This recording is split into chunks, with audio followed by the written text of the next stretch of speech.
Hey guys, tonight we begin with the harsh, unfiltered reality of life in Tudor Britain, a world of plague pits, chamber pots, and fashion choices that could kill you.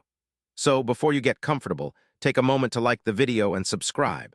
But only if you genuinely enjoy what I do here, and let me know in the comments where you're tuning in from and what time it is. It's always fascinating to see who's joining us from around the world. Now dim the lights, maybe turn on a fan for that soft background hum, and let's ease into tonight's journey together. Your eyes flicker open. Congratulations, you've survived the night. That's already more than many in Tudor Britain could say. But don't celebrate too loudly. Your lungs are still full of smoke from last night's fire, and your throat tastes like wet wool. You're lying on what passes for a mattress, a lumpy sack of straw that hasn't been changed since Henry VIII had knees. It smells like a blend of mildew, goat, and failure. There's a cat somewhere in the room, but it's unclear whether it belongs to you or if it's just a squatter with fleas. Either way, you share the space. As the sun rises, or something vaguely like light leaks through your old parchment window, your senses are assaulted by the unmistakable aroma of your roommate emptying the chamber pot. Right into the street, of course, and with a cheery Gardyloo shouted from above, it arcs through the morning air like a foul comet and splashes onto the cobbles below. You sit up, big mistake. Your back audibly pops, your knees crackle like kindling, and you're immediately reminded that there is no such thing as central heating. There's a fire, sure, but it's about as effective as a candle in a wind tunnel. And the chimney, a polite suggestion, not an actual structure. The smoke has moved in, unpacked, and taken over. If you're poor, and let's be honest, you're sharing this room with multiple people, all of whom snore like livestock and sweat like they're paid to do it. There is no privacy, no silence, just the rhythmic cough of your cousin in the corner, and the occasional sound of rats holding a summit beneath the floorboards. There's no mirror, but if there were, you'd see your hair flattened by grease, your teeth slightly more diagonal than yesterday, and your eyes filled with that special blend of exhaustion and preodorn scurvy. Time to start the day. Just try not to step in anything squishy on your way to the door. Let's talk dental hygiene, or more specifically, the tragic absence of it. In Tudor Britain, brushing your teeth was not a daily ritual. It wasn't even a ritual. It was more like a rumor. The average person didn't have toothpaste, toothbrushes, or a basic understanding of bacteria. What they did have was stale bread and the dental resilience of a brick wall. If you were lucky, and I use that word loosely, you might clean your teeth using a rag dipped in salt or soot, because nothing says fresh breath like mouth abrasions and fireplace residue. Some folks chewed on mint leaves, cloves, or twigs. That's right, twigs. Nature's toothbrush, also nature's splinter delivery system. You might imagine that the wealthy fared better.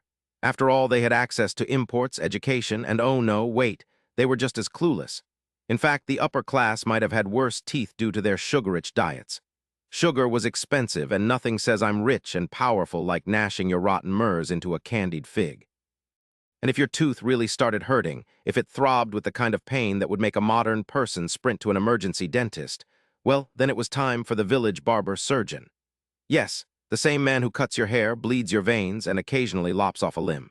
He'll yank out your tooth using pliers that were sterilized in last week's rainwater and shame. No anesthesia, no warning, just a firm grip, a strong wrist, and the kind of scream that echoes through family trees. The worst part, you'll probably keep the tooth. People wore them as necklaces, good luck charms, or gifts to the local saint, and don't expect any dentures.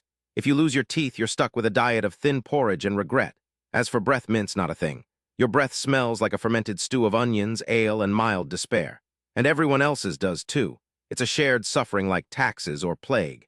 It's breakfast time in Tudor Britain, which is a lot like breakfast time today. If you removed coffee, cereal, fruit, and joy. The good news, you get to eat something warm. The bad news, it's mostly beige and it tastes like wet despair. Let's start with the beverage. Is it tea?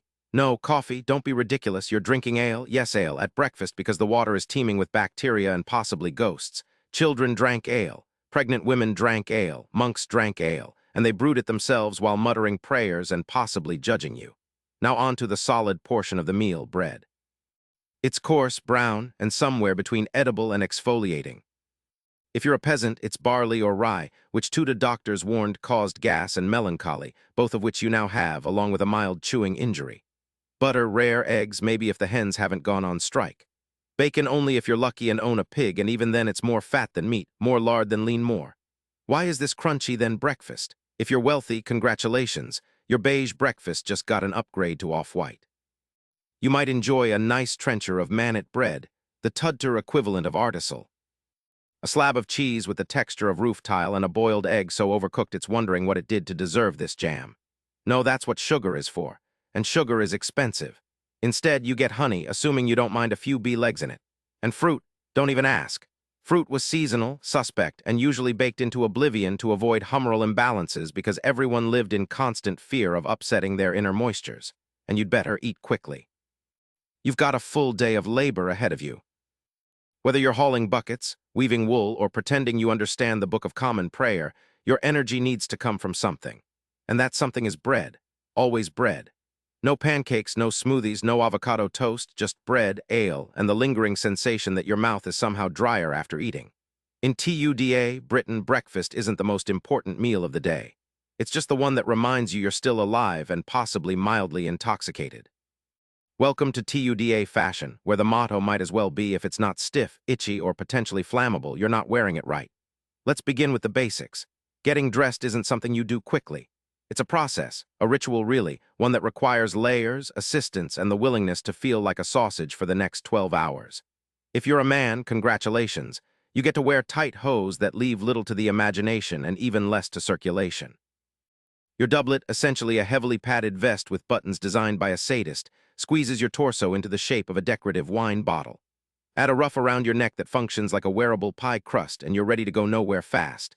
Ladies, you're not off the hook. First the SHMEs, then the kirtle, then the farthingale, a hoop skirt that turns your hips into a hazardous rotating table. Next comes the bodice, which is so tight it can realign your internal organs. Finally, the ruff. It starts within an inch of its life and guarantees you can't look down without headbutting your own fashion choices. All of this was topped with a hat or headdress that made you look either like a gothic cupcake or someone preparing for a pigeon jewel. The goal wasn't comfort, it was status. The more impractical your outfit, the more people assumed you were wealthy. After all, only the rich could afford to wear something that made sitting, breathing, and digesting nearly impossible. And don't think these clothes came clean. Washing was rare, spot cleaning was aggressive, and perfume was poured liberally to hide the scent of, well, Tudor life. If you smelled like lavender and desperation, you were doing it right. Buttons were for show. Laces were everywhere. Zippers not invented. Elastic hilarious. Getting dressed often required another human being and possibly a stiff drink and shoes, wooden soles, leather that hadn't heard of cushioning. By midday, your feet feel like they've been excommunicated. In Tudor Britain, fashion wasn't about expressing yourself. It was about surviving the day without passing out, falling down, or accidentally lighting yourself on fire from your own sleeves, all in the name of looking socially acceptable. Let's go for a walk. Just a casual Tudor stroll through town. You step out the door, take a deep breath, and immediately regret every life choice that led to this moment. The street, it's not paved. It's not even level. It's mud in the winter, dust in the summer, and year-round a swirling cocktail of animal dung, human waste, rotting food, and the occasional dead thing that no one's had the courage to poke. Tudor sanitation was aspirational. Chamber pots were emptied, not into a designated sewage system, but directly out the window. With luck, someone might yell, "Gardyloo, watch out for the water," before flinging last night's personal horrors onto the street below. If not, congratulations. You've just received the Elizabethan version of a surprise water balloon. The street-level problem was so bad shoes had to evolve.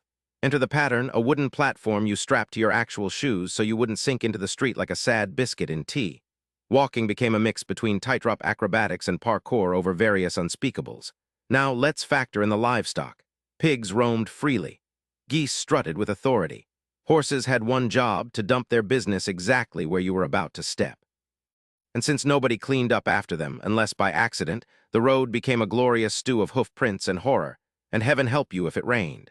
Because then the street became a slow-moving slurry of filth, flowing toward the nearest ditch like a liquid monument to poor planning. One misstep and you'd find yourself ankle-deep in Tudor regrets.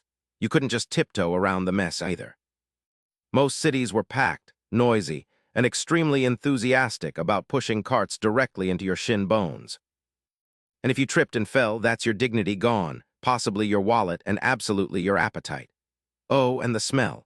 Imagine a hot compost heap having a nervous breakdown. People carried pomanders, little balls filled with herbs, just to survive the scent of their own neighborhoods. In short, if you're used to clean streets, garbage pickup, or the miracle of plumbing, Tudor Britain would treat your senses like a chew toy. So you've landed in Tudor Britain and you're wondering, how do I move up in the world? The answer is you don't. You stay put like a decorative tapestry nailed to a damp castle wall. Tudor society was neatly stacked like a wedding cake made of stone and passive aggression. At the top, you've got the monarch, a person who could literally order your beheading because your hat offended them. Below that, nobles. Below them, gentry. Below them, merchants. Then finally, you a commoner, possibly a peasant, possibly a serf, possibly something even less glamorous like person who cleans out the chamber pots but still gets taxed. Being born into a low class wasn't just inconvenient. It was a life sentence. You couldn't just marry your way up unless you were obscenely lucky or unusually hot by 16th century standards, which meant pale, plump, and potentially tuberculosis chic. Education for the rich, land for the richer, rights? Well, let's not get ahead of ourselves. Everything from your clothes to your dinner plate to the length of your sleeves screamed your status. Literally, sumptu laws made sure of it. These were actual laws dictating what colors and fabrics you could wear based on your rank. Want to wear purple? Sorry, that's reserved for royalty and people who own more than one fork.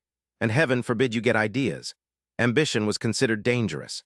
If you spoke too eloquently, someone might accuse you of witchcraft or treason, both of which came with the charming side effect of being publicly executed in front of a jeering crowd and a meat pie vendor.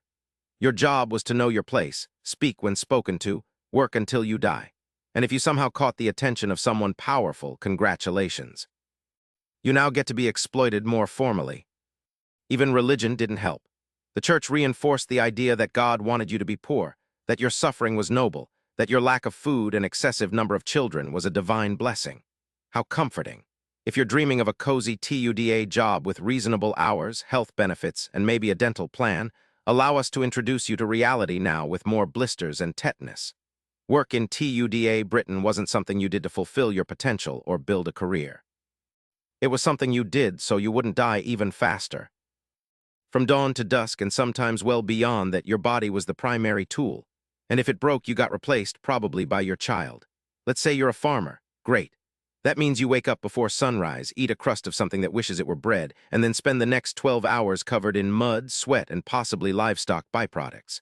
Your plow is made of wood. Your hands are calloused into oblivion, and your one good ox is probably limping. You can't call in sick because sick is your default setting. But maybe you're a skilled tradesman. Fancy. That means instead of freezing in a field, you get to freeze in a workshop, inhaling sawdust or lead fumes while working by candle light. If you're a blacksmith, congratulations. Your profession is basically medieval CrossFit, minus the Instagram clout. If you're a cooper, you make barrels until your spine resembles a decorative question mark. And don't forget the servants. If you're working in a noble house, you're on call 24/7, sleeping in the hallway and waking up to the gentle sound of someone yelling at you for not lighting the fire fast enough. Your reward? Leftovers, cold ones if you're lucky. Children were expected to work as soon as they were old enough to stop swallowing tools. Chimney sweeps, stable boys, water carriers, you name it, there was a 10-year-old doing it badly, cheaply, and dangerously. Women didn't escape this joy ride either. In addition to raising enough children to field a Tudor soccer team with substitutes, they also spun wool, churned butter, carried water, cooked over open flames, and somehow still got blamed if the bread burned or the cow gave side eye. Vacations didn't exist. Weekends weren't invented. Rest was what you did when your body gave out and nobody noticed for a few hours. Feeling a bit under the weather in Tudor Britain.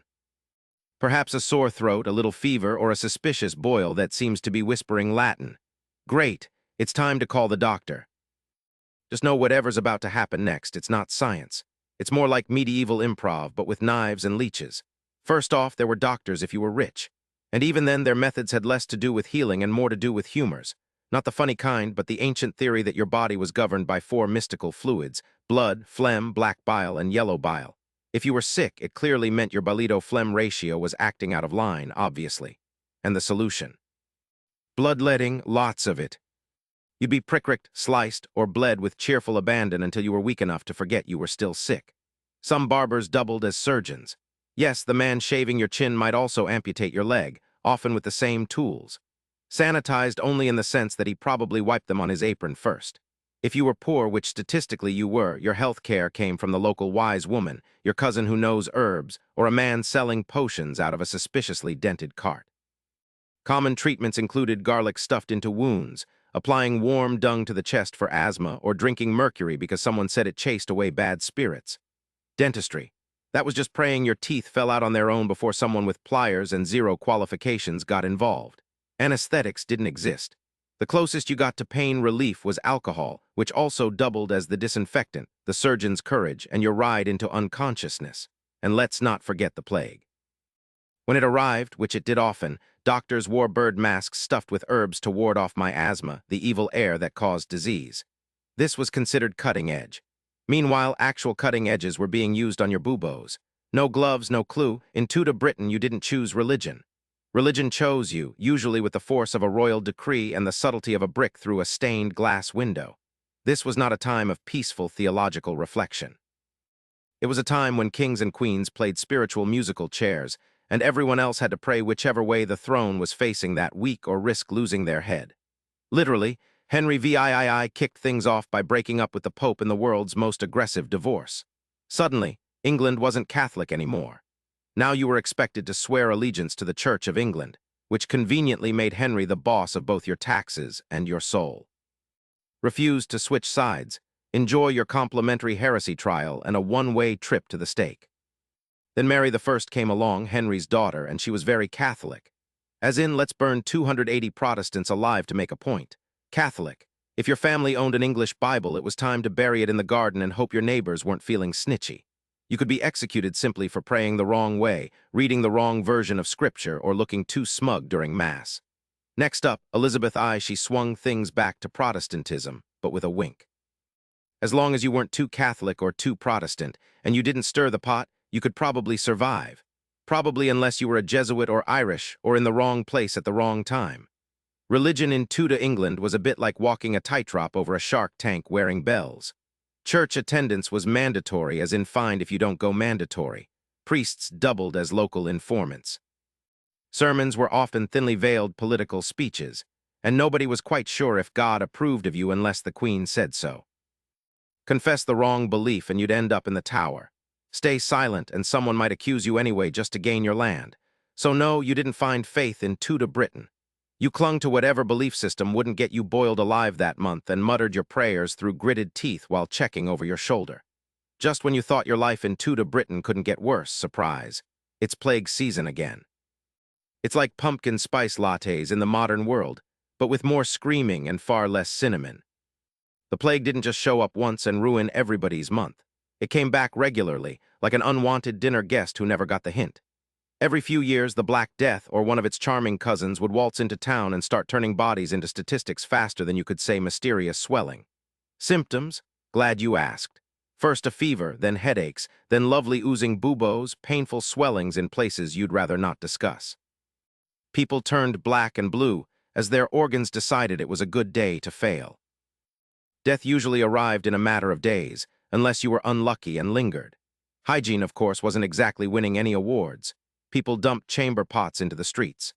Rats had the run of the place and fleas were the most active health air workers in the kingdom, albeit with questionable methods. Your odds of survival improved only if you fled the city fast enough or if you had a naturally antisocial personality that kept you from catching literally everything. The government's response, quarantine, which in TUDA terms meant nailing your front door shut and painting a red cross on it while your neighbors prayed loudly that you wouldn't sneeze near their livestock. If you died inside, well, eventually someone would come by to collect the bodies. Probably doctors, if you were rich enough to afford one, wore terrifying beaked masks stuffed with herbs, which they believed filtered out the bad air. It didn't, but it did make them look like evil bird lawyers, so that's something. Plague also had a knack for messing with the economy. Markets shut down, trade stalled, and labor shortages meant your local blacksmith might also be your new midwife. Entire families vanished, towns emptied overnight, and rumors of divine punishment soared. Usually blaming women, foreigners, or you guessed it, cats. If you survived, congratulations. You were either naturally immune or just lucky. Either way, don't get too comfortable.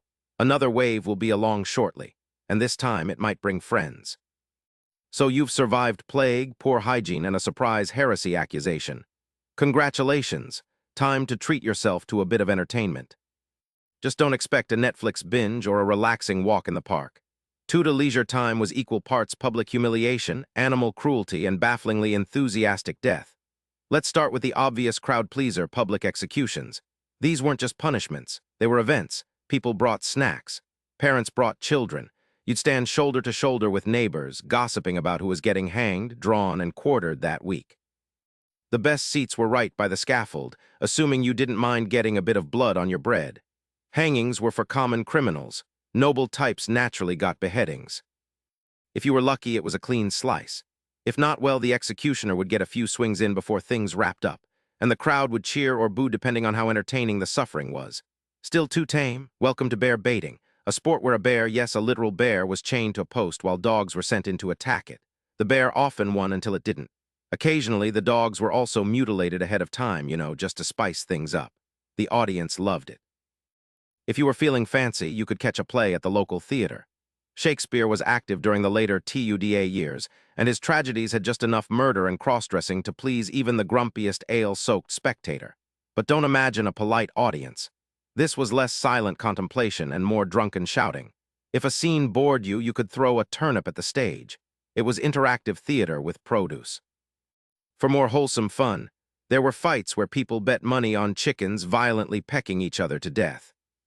Or you could gather in the town square for a good old-fashioned pillaring, watching your neighbor get pelted with rotten food for stealing bread. Classic dancing and music did exist, but only if you weren't too poor or dead. And games like dice and cards were enjoyed by many until the church condemned them as sinful distractions from proper suffering. Let's say, against all odds, you've survived the morning chamber pot ambush, dodged the plague, and even avoided getting crushed by a runaway cart full of turnips. You lock eyes with someone across the muddy square. Sparks fly, your heart races, your palms sweat, though that could be the lice. Is this love? No, it's not. This is Tudor Britain. Romance is less soulmate and more strategic land acquisition.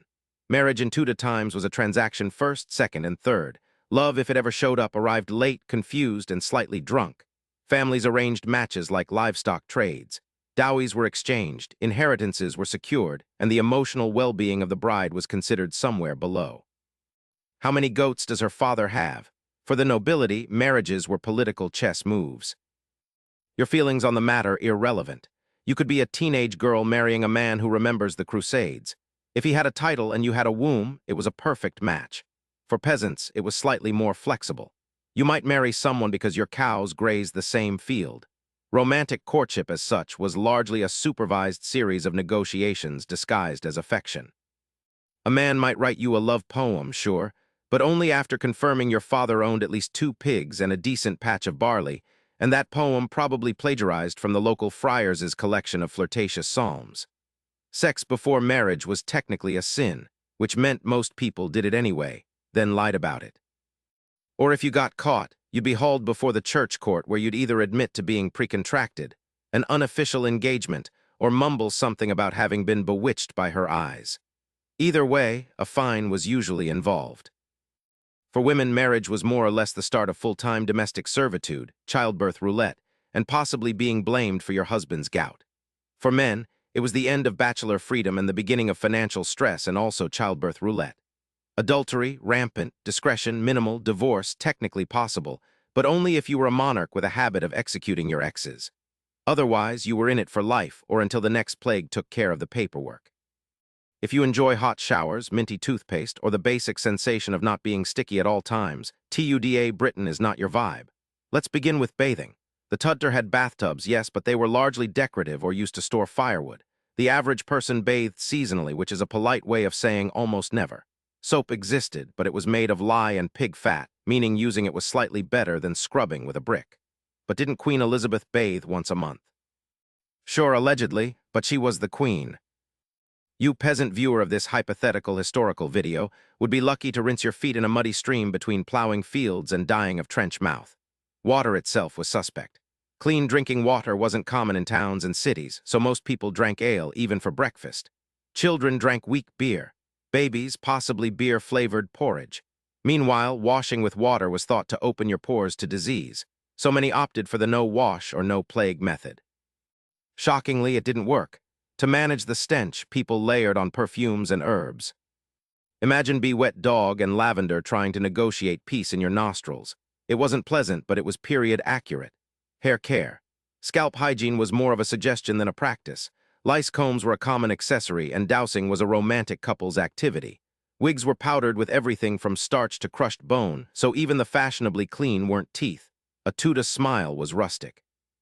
They cleaned teeth with cloth, soot, salt, or crushed oyster shells, all of which sound more like flooring materials than hygiene tools. Elizabeth I's teeth reportedly turned black from sugar. Since she was considered a trendsetter, others started blackening their own teeth intentionally. That's right, the Queen's rotting smile was a fashion statement. Clothing wasn't washed often either. Instead, people changed their linen undercloth when they turned see-through with grime. Outer garments might be brushed or beaten, but washing them too risky. The fabric might disintegrate or worse, shrink, and a shrunk doublet was a social disaster. So let's say you committed a crime in Tudor Britain. Perhaps you stole a loaf of bread or insulted someone's hat or heaven forbid had thoughts. Congratulations. You've earned a crash course in a justice system that's about 10% law and 90% spectacle. First things first, forget lawyers, rights, or the concept of a fair trial. Trials were quick, often over before you could say, "Wait, that's not mine." Your defense might be a mumble a prayer or just hoping the judge was drunk and merciful. Spoiler, he wasn't. Now the punishment. This was the Tudor version of public service announcement meets medieval Yelp review. Petty crimes stocks, you'd be locked in place while townsfolk threw things at you. Vegetables if they were kind, rocks if they weren't. Or in a particularly Tudor twist, dead rats. Because why not? For more serious crimes, you might get whipped in the town square or branded with a hot iron or have your ears cut off. A kind of Tudor loyalty card. Collect both and the pain is free. Adultery, public shaming, slander, cut out your tongue, repeat offenses, hangings, quick if lucky, botched if usual. And then there were the executions for capital crimes. Treason, witchcraft, saying something weird during Lent. Hanging was the default, but if you really annoyed the monarchy, it escalated fast. Hanging, drawing, and quartering. That's where they kill you 4 times for the price of one and scatter your body parts around as medieval Pinterest decor. Beheadings reserved for nobles. But even that had risks. If the executioner had shaky hands or a rough night, you might get the deluxe package. 1 swing, 2 swings, oh dear. Anne Boleyn at least got a French swordsman. That was considered classy. If you were lucky and were stretching lucky here, you might be pardoned and sent to the colonies. But that's like escaping a fire by jumping into a well, a very cold, foreign, raccoon-infested well. Justice in Tudor Britain wasn't about rehabilitation or reform. It was about fear, theater, and proving that whatever you did, the consequences would be memorably awful. So if you're ever time traveling and feel the urge to pocket an extra chicken leg or mumble about the Queen's wig, don't. Just don't. Sleep. That magical time when your body recharges, your brain consolidates memories, and you get to briefly forget that you're living in Tudor Britain. Except you don't. Because in Tudor Britain, sleep is a hazardous activity. First off, forget plush mattresses. You'll be lucky to sleep on a straw-stuffed sack that smells faintly of mildew, goat, and generational disappointment. If you're rich, you might get a wooden bed with ropes strung across the frame to hold up the mattress. Hence the phrase, sleep tight, which originally meant tighten the ropes before your back gives out.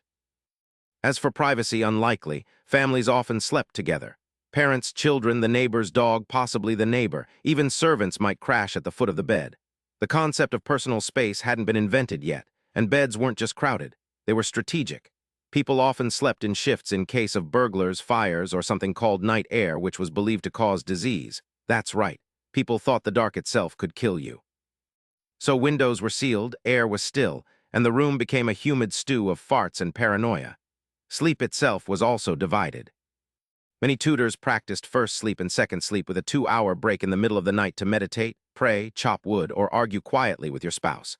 There's nothing quite like waking up at 1:00 a.m. and deciding it's time to churn butter. Let's not forget fire risk. Most homes were wooden, roofs were thatched, and candles were basically flaming sticks of doom. Falling asleep with one lit was the 16th century version of playing Russian roulette. Good night and maybe good luck. And then there were the bugs, lice, fleas, bed bugs, all part of the Tudor mattress experience. If you weren't scratching, you were probably already dead. Did we mention supernatural paranoia? Ghosts, witches, and demons were taken very seriously. Sleepwalking might get you accused of possession. A bad dream, proof you were cursed. The cure, bleeding, prayers, or a sharp slap from a priest. The Silk Road was not a single road, but a sprawling network of trade arteries that stitched together continents. From the bustling markets of China to the grand bazaars of Constantinople, caravans carried silk, spices, precious stones, and knowledge across thousands of miles. But traveling this vast expanse was not for the faint of heart. Endless deserts baked men and animals alike. Mountain passes threatened with avalanches, and open plains exposed merchants to the ever-present danger of bandit raids. To survive such journeys, traders needed more than courage. They needed safe havens along the way. This is where caravans entered the story. In medieval Turkey, especially under the Seljuk sultans of the 11th to 13th centuries, these roadside fortresses transformed the Silk Road into a reliable commercial lifeline. Constructed roughly every 20 to 30 m, the distance a caravan could travel in a single day. Caravan arrays became essential oases of safety. Their placement wasn't accidental. Each one was strategically positioned at crossroads, mountain passes, or near rivers where the journey was most treacherous. For weary travelers, reaching a caravan at dusk must have felt like salvation. From afar, they would see massive stone walls rising out of the barren landscape, a sign that warmth, food, and protection awaited. Guards at the gates welcomed traders, pilgrims, and wandering dervishes alike, for caravans were open to anyone regardless of origin or faith. Inside, a great courtyard offered space for camels, horses, and mules, while chambers around the edges provided rest for their human companions. But these inns were more than just shelters. They were lifelines of trust. A merchant carrying delicate silks from China or glassware from Venice could rest assured that his cargo would be safe behind thick walls patrolled by guards. Fires burned in the communal halls, hot meals were served, and water flowed from fountains designed to refresh both people and animals. In a time when one ambush could erase a lifetime of profit, caravans gave traders the confidence to keep moving forward. Without them, the Silk Road might have been nothing more than a dangerous gamble. With them, it became a thriving artery of commerce and cultural exchange, proving that stone, mortar, and hospitality could hold the world together. At first glance, a caravanserai in medieval Turkey looked less like an inn and more like a fortress. These structures were deliberately imposing, designed to intimidate bandits and reassure travelers that they had entered a sanctuary. Built of massive blocks of stone, often limestone or basalt depending on the region, the caravanserai was engineered to endure centuries of harsh weather and human conflict. The most striking feature was the exterior wall. Rising high above the surrounding landscape, these walls formed a nearly impenetrable barrier. The only entrance was a monumental gateway, often arched and intricately decorated with Seljuk geometric patterns and calligraphy. Yet behind its beauty lay practicality. The heavy wooden doors could be barred shut, turning the caravan into a fortress at night. Bandits or raiders might roam the plains, but once inside, a merchant could finally breathe easy. Crossing the threshold, travelers entered a vast rectangular courtyard. This open space was the heart of the complex, designed to accommodate entire caravans of camels, horses, and mules. Around the courtyard stretched rows of vatted chambers, their thick stone walls providing insulation from blistering summer heat and bitter winter cold. Each room had a simple purpose: to give traders, pilgrims, and animals a safe, dry place to rest before the next day's journey. At the center of many caravans stood a small mosque or prayer niche, reminding guests that faith was as important to survival as food and shelter. Nearby, fountains and wells provided clean water, essential for both humans and beasts. In some of the grander caravans arise, such as those commissioned by the Seljuk Sultan Ali and Comet, architects added stables, storerooms, baths, and even kitchens to prepare hot meals. But the architecture was not only functional, it was symbolic. The monumental gateways and detailed stonework sent a clear message. The Sultan's authority reached even into the remotest corners of the empire. Caravans stood as visible signs of order in a world of uncertainty. Every wall, every arch, every courtyard spoke of a promise. Under Seljuk rule, trade and travel were protected. For a weary traveler, this architecture wasn't just stone and mortar. It was reassurance. It meant that no matter how perilous the road, there would always be a stronghold waiting on the horizon. Stepping into a caravanserai was like entering a small temporary village. Though its stone walls looked austere from the outside, the life that pulsed within was vibrant, diverse, and full of human stories, for weary travelers who had trudged across dusty plains or windswept mountain passes. The atmosphere inside was one of relief, safety, and anticipation. Merchants were the lifeblood of these places. Silk traders from China, spice dealers from India, fur merchants from Central Asia, and glassmakers from Venice might all find themselves sharing the same courtyard on a given night. Their camels were led into stables along the walls where attendants helped unload heavy bales of goods. In exchange for a modest fee, or sometimes entirely free under state patronage, Merchants could eat, rest, and plan the next leg of their journey without fear of theft or ambush. Meals were a communal affair. Caravanserai kitchens often prepared hearty stews, flatbreads, and lentil soups. Food that could satisfy men who had marched alongside their animals all day. The smell of roasting meat mingled with the smoke of fires drifting through the vaulted chambers. Around these fires, merchants exchanged not only food, but also stories. Tales of distant markets whispered rumors of bandits on the road ahead or news from faraway courts. In this way, caravans became hubs of information as well as trade. Religion was ever present. Many caravanserais included a small masjid, either a dew chamber or a raised platform in the courtyard where travelers performed evening and morning prayers. Pilgrims en route to Mecca often mingled with merchants and wandering dervishes, giving the space a spiritual as well as commercial significance. But life inside was not all solemnity. There was a buzz of commerce and human interaction. Local villagers sometimes gathered outside the caravanserai walls to sell fresh produce, firewood, or crafted goods to travelers. Within, healers treated sick animals, scribes drafted contracts, and sometimes entertainers. Musicians, poets, or storytellers lightened the mood after a long day on the road. Despite its transient nature, the caravanserai fostered a unique sense of community. For a single night, strangers from every corner of the known world became neighbors, bound together by the shared experience of the Silk Road. When dawn came and the gates opened, the caravan dispersed again into the wilderness, carrying with it not only goods, but also ideas, friendships, and memories born within those protective walls. Hospitality was not a luxury in medieval Turkey. It was a sacred duty rooted in both Islamic tradition and Turk customs. The caravanserai embodied this principle in stone. Every traveler, regardless of wealth, faith, or nationality, was entitled to shelter and protection within its walls. This spirit of generosity transformed the Silk Road from a perilous gamble into a lifeline of trust. Upon arrival, guests were greeted not as burdens, but as honored wayfarers. Some caravanserais, especially those funded by the Seljuk sultans, offered food and lodging free of charge for 3 nights. Hot bread, steaming stews, and fresh water were provided to restore strength, while attendants helped tend to animals with hay and grain. For many merchants, this hospitality was more than kindness. It was survival. A hungry man could not travel, and a weak caravan could not keep commerce flowing. Yet hospitality alone was not enough.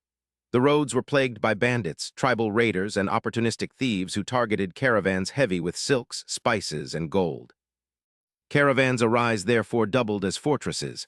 Their thick walls, guarded gates, and watchtowers deterred attackers. Once the massive wooden doors were shut at dusk, no intruder could easily breach them. Guards patrolled the courtyards and stables, ensuring the safety of both men and goods through the night. Inside, rules were enforced to maintain peace among travelers. A merchant carrying Venetian glass might be sharing space with a fur trader from the Russian steppes or a spice dealer from India. With so much wealth gathered under one roof, disputes could easily flare. Caravan overseers, often appointed by the state, acted as mediators, ensuring order and fairness. This sense of security encouraged merchants to press forward with their journeys rather than abandon them to fear. The combination of hospitality and security made caravans not only safe havens, but also instruments of state power. They projected the image of a strong and benevolent ruler, one who could guarantee both justice and protection. Each traveler who rested under their vaulted roofs left with renewed loyalty to the Sultan's authority. For the exhausted pilgrim, the weary merchant, or the solitary wanderer, the caravanserai was more than stone walls. It was a promise. A promise that no matter how long or treacherous the road, there would always be a place where kindness was offered, goods were safeguarded, and the night could be passed in peace. Inside the stone walls of a medieval Turkish caravanserai, the world came together. These roadside fortresses were more than inns. They were crossroads of civilizations where merchants, pilgrims, and wanderers from vastly different lands found themselves eating, praying, and resting side by side. On any given night, the courtyard might echo with the sounds of half a dozen languages, from Persian and Arabic to Greek, Armenian, and even Chinese. Merchants carried more than goods. They carried ideas. A silk dealer from Samarkand might share tales of Mongol conquests, while a Venetian trader spoke of politics in distant Europe. Pilgrims journeying to Mecca brought with them religious devotion, while dervishes spread mystical teachings that blurred the lines between trade and spirituality. For many travelers, the caravan was their first direct encounter with cultures and beliefs far beyond their homeland.